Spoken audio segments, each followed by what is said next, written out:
Hola a todos, voy a dejar esta cápsula para aquellos estudiantes que no pudieron estar presencialmente esta semana, principalmente explicando algunos elementos de la cuarta etapa y luego lo que vimos, ¿no es cierto?, trabajamos en la clase de Classroom sobre el Estado-Nación y lo que vamos a ver, ¿no es cierto?, próximamente. Ya, esas son las partes del trabajo de hoy. Bueno, nosotros trabajamos en esta semana, nos ubicamos en lo que ya hemos hecho, ya vimos la unidad de economía, que fueron los primeros meses, luego empezamos a trabajar la unidad número 2, que el concepto central es el liberalismo, y en ello, ¿no es cierto?, estamos trabajando, bueno, la unidad se llama Construcción del Estado-Nación y su desafío. Por lo tanto, luego de explicar el concepto de liberalismo, sus ideas, ¿no sé?, principales, y las expresiones del mismo, ahora ya estamos trabajando lo que es la formación del Estado-Nación. Estos son los temas que nos quedan por ver y que revisaremos durante este periodo. Ya, intentaremos ver, ¿no es cierto?, según la priorización curricular, aquellos que están específicamente indicados acá. Bien, vamos a hacer la explicación para que vayas viendo como el hilo conductor que tiene este programa. Lo primero es señalar que todo lo que vemos durante este periodo, este año, está enmarcado en el siglo XIX. Por lo tanto, el liberalismo del siglo XIX va a ser nuestro hilo conductor en todos los elementos que trabajemos. Y vamos a hablar mucho del liberalismo porque incluso todo lo que es el programa de primero medio y el segundo medio está ligado a este concepto.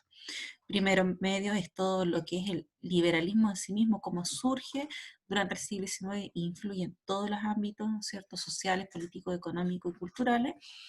Y también luego como en el siglo XX, que eso se ve en segundo medio, 20-21, es la crisis del liberalismo. Incluso nosotros podríamos decir que todavía estamos dentro de esa misma crisis liberal. ¿Bien?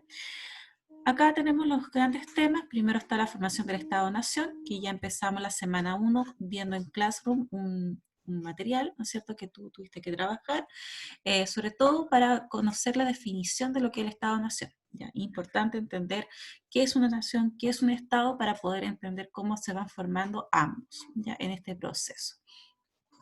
Luego vamos a trabajar lo que es el ciclo revolucionario, la revolución de 1820, 1830 y 1848. ¿Ya? Dentro de ese mismo ciclo revolucionario, que es la misma semana que vamos a trabajar en Classroom, luego en Zoom, está la unificación de Italia y Alemania. Por lo tanto, nos interesa también trabajar, ver los ejemplos, como lo hicimos acá en el tema de Estado-Nación, trabajar el ejemplo de algunos de ellos, ¿no es cierto?, en este aspecto. Luego vamos a trabajar lo que es la independencia y organización de la República en Chile.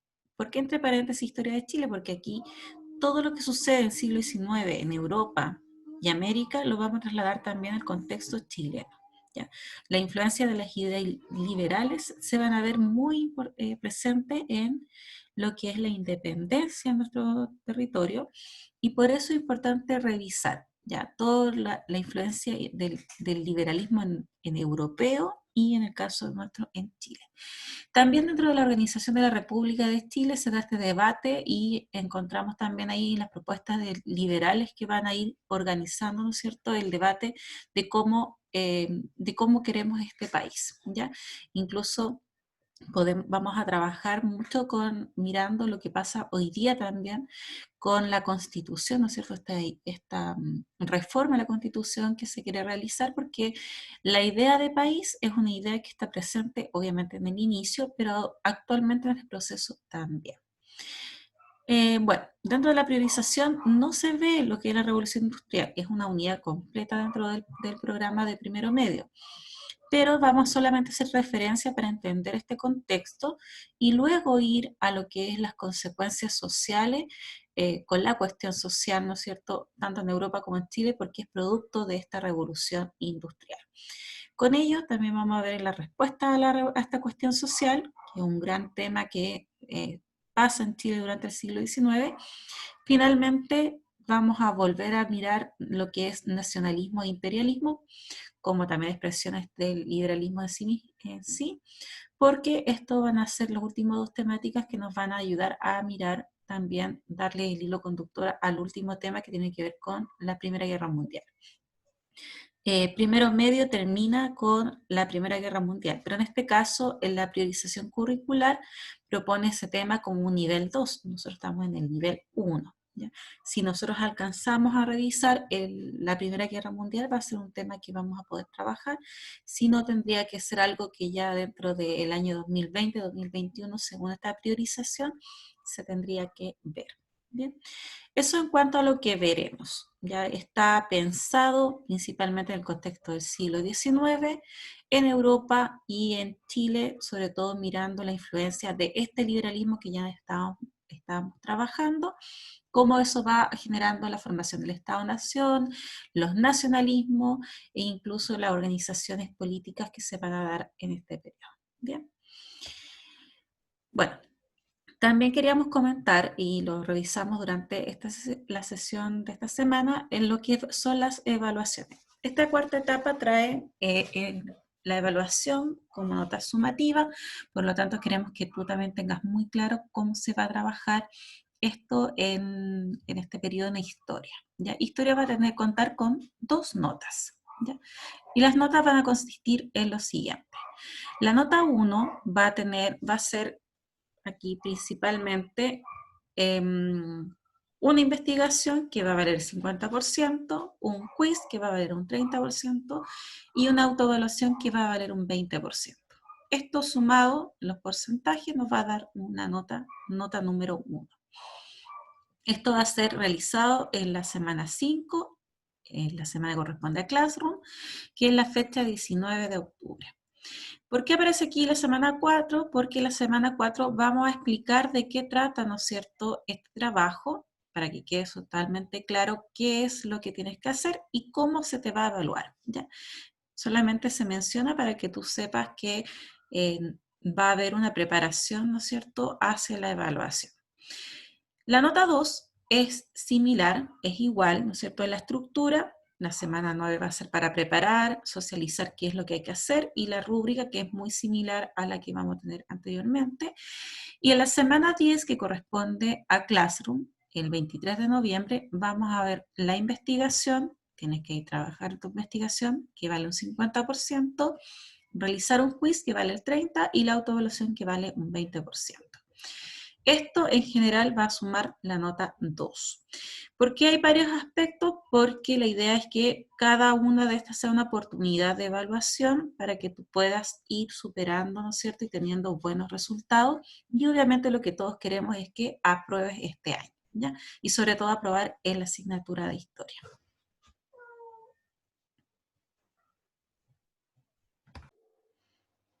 Hasta acá espero entonces que ya tengamos claro qué es lo que veremos y qué vamos a evaluar para poder trabajar también hacia adelante. Bueno, también sabemos que este es un año, obviamente con muchas dificultades por la pandemia, así es que hemos pensado también en las últimas 2 semanas de clase, que sería la semana 12 y semana 13, o clase 12, clase 13, poder ver los casos especiales para poder, ¿no es cierto?, definir si es que necesita el estudiante tener una tercera nota como un medio de apoyo para poder superar las evaluaciones. ¿Ya? Eso, esta nota número 3 es solamente en casos de situaciones especiales. ¿Ya? No vamos a tomar a todos porque la idea es que tampoco se puede sobrecargar una cantidad, ¿no es cierto?, de evaluación en un periodo que ya estamos terminando y teniendo incluso el promedio final. ¿Bien? En, en, empezando el tema sobre lo que veremos esta sesión, empezando con la guía de clase que vimos la clase anterior, vamos a revisar lo que es la formación del Estado Nacional. Bien. Dentro de este tema, entonces, también tenemos al inicio de esta presentación esta frase que dice: todo Estado debe basarse en una nación y toda nación debe constituir un Estado. Entonces, aquí vemos cómo obviamente ambos conceptos se relacionan y no son iguales. Ya generalmente uno cuando habla de Estado-nación considera que es similar. ¿Ya? La idea es que vayamos viendo las diferencias. Bueno, El objetivo va a ser ver distintas visiones sobre lo que es la organización del país, recordando que este tema está relacionado con la independencia y organización, ¿no es cierto?, de la República en Chile y también otros ejemplos que vamos a ver en otros lugares durante el siglo XIX. ¿Ya? La actividad de repaso que trabajamos esta semana fue recordar lo que es el liberalismo, cuáles son sus ideales y qué movimientos liberales conoce. ¿Ya? Esto fue lo que sus compañeros respondieron a través de el chat, ¿no es cierto?, o por el audio de Zoom.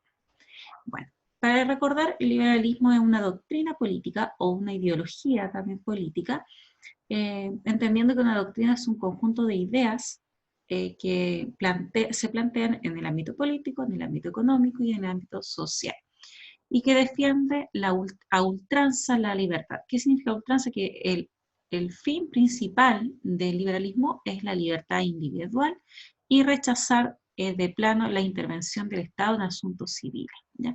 El Estado se entiende como el gobierno, aquí el gobierno que anteriormente, cuando nace el liberalismo, el gobierno era el que intervenía en todos los aspectos de la ciudadanía o el aspecto privado de las personas.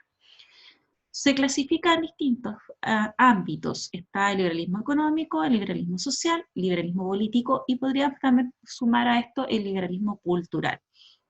En estos aspectos, cada uno de ellos, podemos ver que el liberalismo económico, por ejemplo, lo principal es promover el tener propiedad privada, que es un elemento principal, ¿no es cierto? Porque obviamente a través de la iniciativa privada, de tener una propiedad, ¿no es cierto?, individual, no del Estado, ya que el Estado no es dueño de todo lo que hay dentro del territorio, permite, ¿no es cierto?, que limitar la intervención del Estado en las relaciones comerciales, es decir, que cada persona a través de su propio desempeño personal, individual, puede lograr, ¿no es cierto?, tener riqueza, tener territorio e ir surgiendo, ¿no es cierto?, socialmente.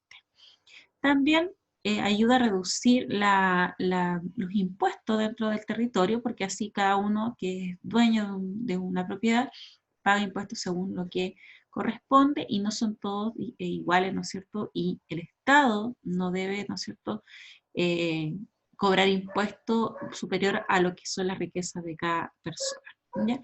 Elimina las regulaciones también, ya trata de que el liberalismo económico dice que el Estado debe dejar de intervenir y que el mercado, la economía sola, ¿no es cierto?, se logra regular. Ya es como lo que decía Adam Smith, ¿no es cierto?, cuando hablaba de la mano invisible, que el mercado tiene una propia forma sola, natural, ¿no es cierto?, de regularse y no requiere que un gobierno o el Estado lo haga. ¿Bien? En el ámbito social, el liberalismo promueve, ¿no es cierto?, libertades y conductas privadas de los individuos. Aquí hay muchos, cuando se preguntaban sobre las ideas liberales, por ejemplo, está la libertad de reunión, la libertad de expresión, la libertad de movimiento, entre muchas otras cosas que las personas tenemos muchas libertades que se expresan en este tema, ¿no es cierto? Por ejemplo, hoy en día con este estado de emergencia, se restringe las libertades individuales y vemos que socialmente todas las ciudades, los pueblos y que están con esta situación, las libertades han sido restringidas. Libertad de movimiento, la libertad de reunión, la libertad de expresión no, pero suele ser que las prácticas a veces sí suceden. Bien. El liberalismo político, que es el que trabajamos con más énfasis en esta clase, está relacionado con el sacar el poder, ¿no es cierto?, absoluto que tiene el monarca o el que dirigía y llevar ese poder a los ciudadanos. ¿Ya? Ellos son los que a través del sufragio pueden elegir a su representante de una forma libre, ya no pueden ser coaccionados o coartados en su decisión. ¿Qué importancia tiene aquí? Por ejemplo, el liberalismo, entre las ideas que proponía era el sufragio universal, que los ciudadanos fueran mayor, ¿no es cierto?, la amplitud de quienes podían sufragar, etc. ¿Ya? Bueno, solamente como modo de recordatorio, cuando surge el liberalismo, surge a finales del siglo XVIII y comienzo del siglo XIX, Y el antiguo régimen, que fue este tipo de gobierno que duró, ¿no es cierto?, todo el periodo de la Edad Moderna, desde siglo XV en adelante, ¿ya? Siglo XV, XVI, XVII y XVIII, termina, ¿no es cierto?, a fin del siglo XVIII y comienzo del siglo XIX y se da este liberalismo. Entonces está el antiguo régimen en contraposición a las ideas que el liberalismo va a proponer. Es decir, el liberalismo quiere cambiar absolutamente todos los aspectos que tiene este antiguo régimen. Entonces, a modo recordatorio, en la forma política, el antiguo régimen había una monarquía absoluta. Ellos creen que eso se debe cambiar, donde aquí tenga que ver la soberanía nacional, no la soberanía del rey. Debe haber una constitución, mira, importante el concepto de constitución que se habla desde este inicio. Se habla de la división de poderes, cosa que acá no existía. El poder, todo el poder lo tenía el monarca, por eso era absolutista. Y los sistemas políticos que van a reemplazar a la monarquía absoluta va a ser la monarquía parlamentaria y la república, como las que conocemos nosotros hasta la actualidad. ¿Ya?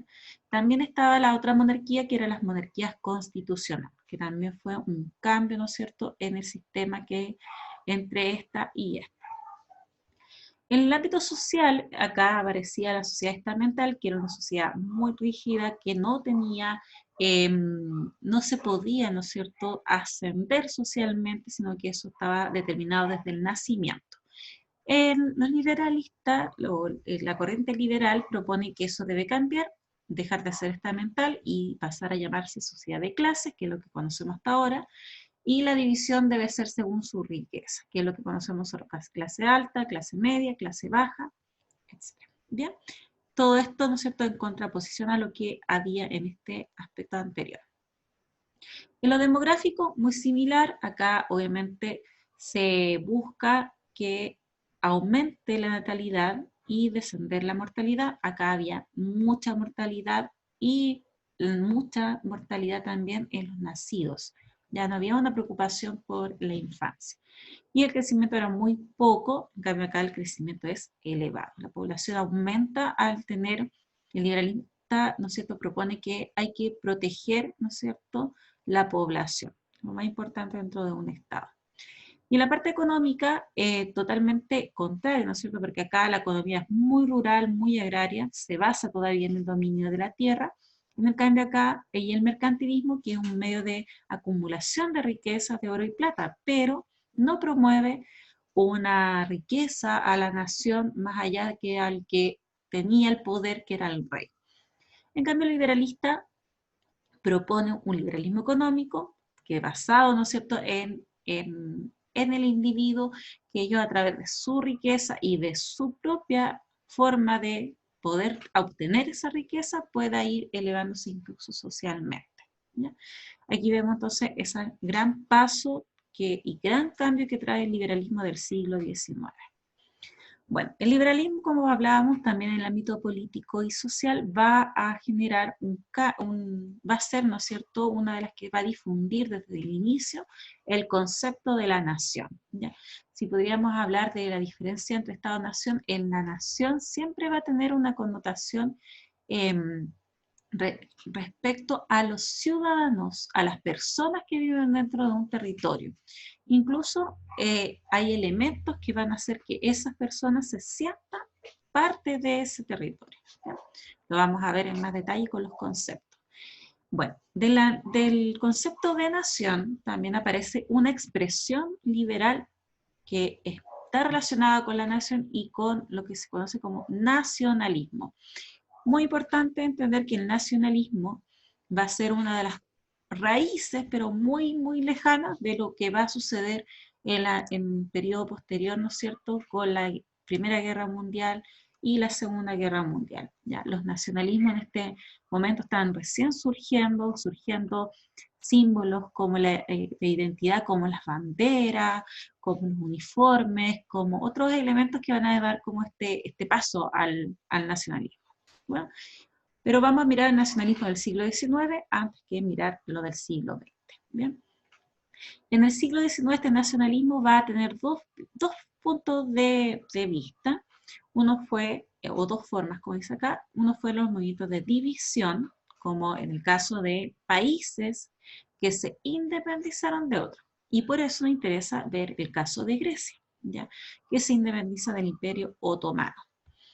En el caso de contrario, hay movimientos, este es como de división, este es de unificación. Es decir, hay muchos pueblos, naciones que se ven, se sienten que son parte de un mismo territorio y ellos quieren unir eso en un solo Estado-nación, como es en el caso de Italia y el caso de Alemania, que son íconos, ¿no es cierto?, en este aspecto.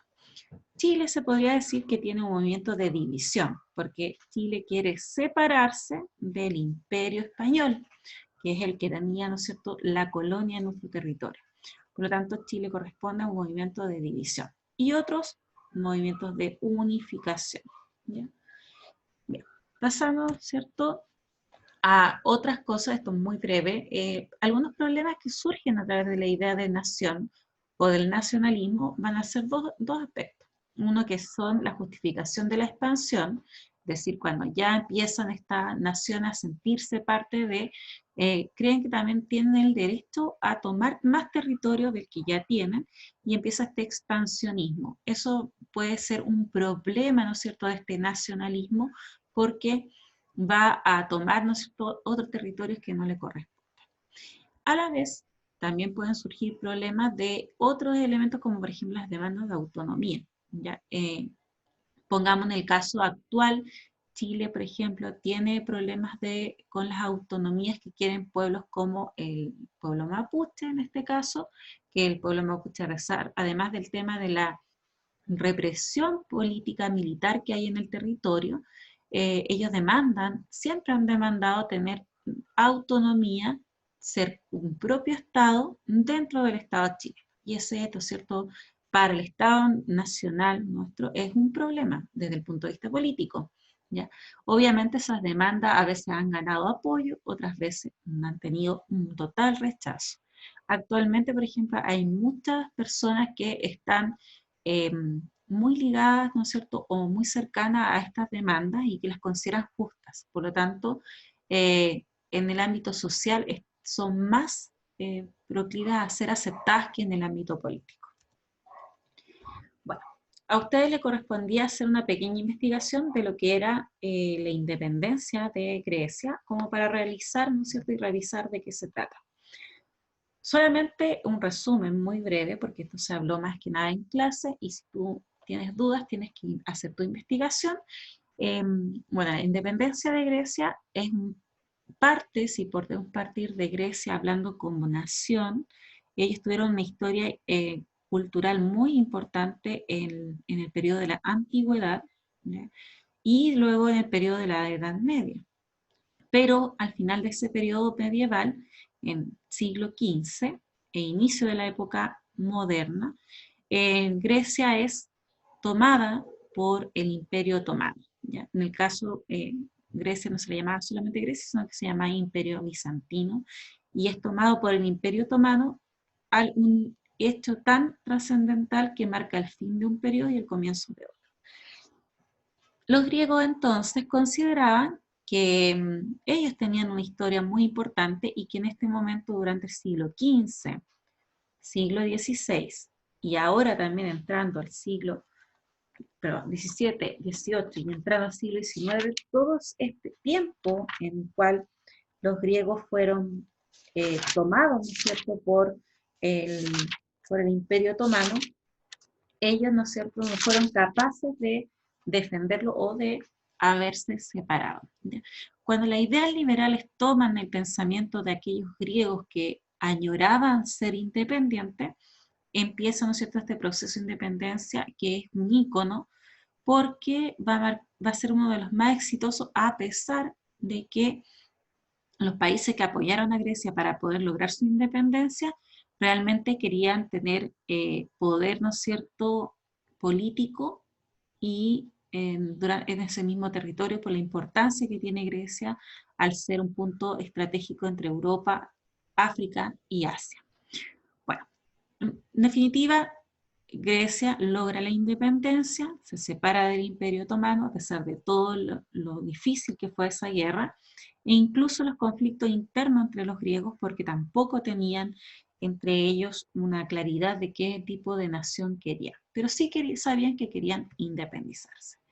Y en ese aspecto revisamos esta fuente, que también está en tu libro, y la puedes revisar. Esta fuente es muy clara en mostrar, ¿no es cierto?, cuál es el pensamiento liberal de estos griegos al querer su independencia, ¿ya? Habla de que nosotros, en este caso ellos como griegos, descendientes de sabios y nobles pueblos de la Hélade, hacen referencia inmediatamente a que ellos eran, ¿no es cierto?, aquellos sabios griegos, personas refinadas, cultas, muy alabadas, ¿no es cierto?, en estos periodos anteriores, nobles, eran parte del pueblo de la Hélade. La Hélade era el nombre que le daban ellos a su territorio en la época griega. Nos encontramos ya posible sufrir sin cobardía y autodesprecio el yugo cruel del poder otomano. Ya, es decir, dan a conocer cómo es la relación que tienen los otomanos con ellos, que obviamente los griegos quedaron como ciudadanos o personas de otra categoría dentro del imperio, fueron, ¿no es cierto?, incluso torturados, muchos de ellos vivían de una forma muy miserable, por lo tanto, eso es lo que ellos dicen, el yugo cruel que tuvieron los otomanos cuando los gobernaron durante tanto tiempo, ¿ya? Que nos han sometido por más de 4 siglos, es decir, recordemos que fue el siglo XV, siglo XVI, siglo XVII y siglo XVIII. Ya cuando llega el siglo XIX se termina esto. ¿Bien? Muchos años, son 400 años de dominio de los otomanos en ese territorio. Después de esa prolongada esclavitud, haciendo de nuevo alusión a la posición que ellos tenían como casi esclavos realmente del otomano, hemos decidido recurrir a las armas para vengarnos y vengar nuestra patria contra una terrible tiranía. La guerra contra los turcos no está destinada a la asignación de las ventajas para una parte aislada del pueblo griego. Es una guerra nacional, miren, ahí ya está el concepto de nación, una guerra sagrada, una guerra cuyo objetivo es reconquistar el derecho de la libertad individual. Ellos se sienten oprimidos. Concepto, libertad individual, propio, ¿no es cierto?, el pensamiento liberal del siglo XIX. El derecho a la propiedad, liberalismo económico, lo vemos ahí, y el honor, derecho de los pueblos civilizados de Europa, nuestros vecinos que gozan hoy. ¿Ya? Aquí esto es en el año 1822. Entonces tenemos toda esta fuente, ¿no es cierto?, que nos habla de cómo ellos, una fuente primaria, porque es la misma Asamblea Nacional Griega la que dice con estas palabras cómo era necesario llegar a su independencia. ¿Bien? Bueno, vamos a entrar a lo que es el Estado-Nación para ver, ¿no es cierto?, los conceptos y ir definiendo lo que es un Estado, lo que es una nación. En el caso griego, podemos también ir relacionando con aquella que ya estaba. Bueno, en la guía que se te dejó en Classroom la semana pasada, estaban estos conceptos, estas definiciones, y acá vamos a ir viendo para que tú revises si estás correcto en cuál era Estado y en cuál era nación. La primera dice conjunto de habitantes de un país regido por el mismo gobierno. Eso corresponde a nación. Siempre que hablemos de personas, de habitantes de un lugar, es una nación. Esta es la definición más general, pero también nación, a medida que vamos mirando otras definiciones, vamos a entender que la nación tiene muchos elementos y características que también la definen. Su propósito es hacer cumplir los derechos y deberes de los ciudadanos o personas. Esto corresponde al Estado. El Estado tiene el deber de hacer cumplir derechos y deberes. Ellos son los que regulan. O, por ejemplo, hoy en día se habla mucho de que el Estado es el que tiene que definir que las policías, por ejemplo, los cuerpos de orden y leyes sean las que hagan cumplir, por ejemplo, el estado de excepción que estamos viviendo. Todas estas regulaciones, porque no puede ser que los propios ciudadanos hagan la autorregulación, porque el ciudadano no tiene la potestad, el poder para hacerlo. Debe ser el Estado porque es un deber del Estado regir. ¿ya? Hacer que todos cumplan por igual. Y eso puede, pues, si los solos ciudadanos, puede generar una anarquía y un problema entre los mismos ciudadanos.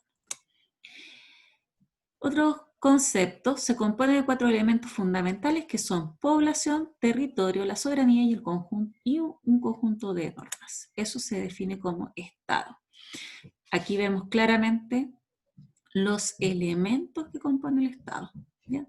Grupo humano vinculado estrechamente entre sí por lazos de sangre, origen, raza y también por aquellos vínculos espirituales como la religión, la lengua y la historia. Estas son las características que tiene una nación, ¿ya?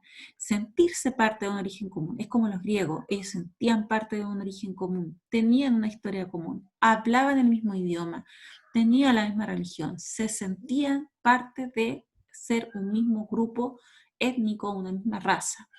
¿Ya? Ese es el concepto de nación. Desde un concepto político hace referencia a una forma de organización social soberana. Ese concepto es Estado. ¿Ya? El conjunto de instituciones que posee la autoridad y potestad de regular el funcionamiento de la sociedad dentro de un territorio determinado. Eso también es Estado. Aquí vemos la palabra potestad, poder, autoridad. Es lo que nosotros le damos al poder elegirlos a ellos como autoridades para gobernarnos. Y eso es para permitir, ¿no es cierto?, que dentro de un mismo territorio las leyes se puedan cumplir, regular y que sean justas. Bueno, este ya más largo, tiene que ver con una fuente que es de Anderson, también está en el libro que ustedes tienen. Dice: una comunidad política imaginada, limitada y soberana. Es imaginada porque aún los miembros no se conocen y no se conocerán jamás en la mayoría de sus compatriotas. Pero en la mente de cada uno vive la imagen de comunión. Es limitada porque incluso la mayor parte de ellas tiene fronteras infinitas, más allá de las cuales se encuentran otras. Se imagina soberana porque el concepto nació en una época en la que la Ilustración y la Revolución estaban destruyendo la legitimidad del reino dinástico. ¿Ya? Este concepto es de nación. Si bien todas las personas que viven en Chile no se conocen, saben que son chilenos, se reconocen a sí mismos como chilenos, se imaginan a sí mismos como chilenos. ¿Ya? Bueno, este también es una fuente, es una organización política en ejercicio de su soberanía, reclama para sí el monopolio de la violencia legítima en un territorio delimitado por las correspondientes fronteras, cubriendo estos objetivos mediante la especialización y subsiguiente integración de una parte de la población en una administración pública, civil, militar, profesional y permanente. Este concepto es de Estado. ¿Ya? Cuando se habla de la organización política, es parte del Estado. Un gobierno es parte del Estado, el territorio es parte del Estado y la sociedad es parte del Estado. Bueno, este está más ligado ya también a otra fuente, Mazzini, que habla, ¿no es cierto?, específicamente de Italia, y muestra, ¿no es cierto?, el concepto de nación. ¿Ya? Bueno, nuevamente tenemos la frase inicial: todo Estado debe basarse en una nación y toda nación debe constituir un Estado. Ya incluso nos hacíamos la pregunta en clase: ¿puede existir un Estado sin nación? ¿Puede existir una nación sin Estado? En grandes preguntas que la idea es que siempre tengamos en nuestra mente que en este caso, ¿no es cierto?, están muy relacionadas entre sí. El Estado tiene que ser el que regule, organice, defina y proteja el concepto de nación. Ya una nación en sí misma siempre tiene la necesidad de constituir un Estado, porque no solamente son las personas y el territorio, sino que tiene que haber una organización, y esa relación entre ambas son las que constituye la formación del Estado-nación en el siglo XIX, que es el tema que estamos trabajando. Para terminar, queremos que la próxima semana en Classroom vas a tener información de la independencia de Chile, pero también queremos saber qué es lo que tú sabes, qué puedes investigar para que tú también seas parte activo de este aprendizaje, y podemos también aplicar todo esto en lo que hemos visto hoy día y también poder debatirlo para la próxima semana. ¿Ya? no solamente la independencia, sino que también este proceso de organización de la República. Ya queremos que tú tengas esa información para que así estés preparado y podamos trabajar, ¿no es cierto?, en nuestra sesión de Zoom y puedas participar activamente de la clase. Bien, nos despedimos para que podamos seguir, ¿no es cierto?, la próxima semana. Te dejamos esta tarea y nos despedimos. Chao.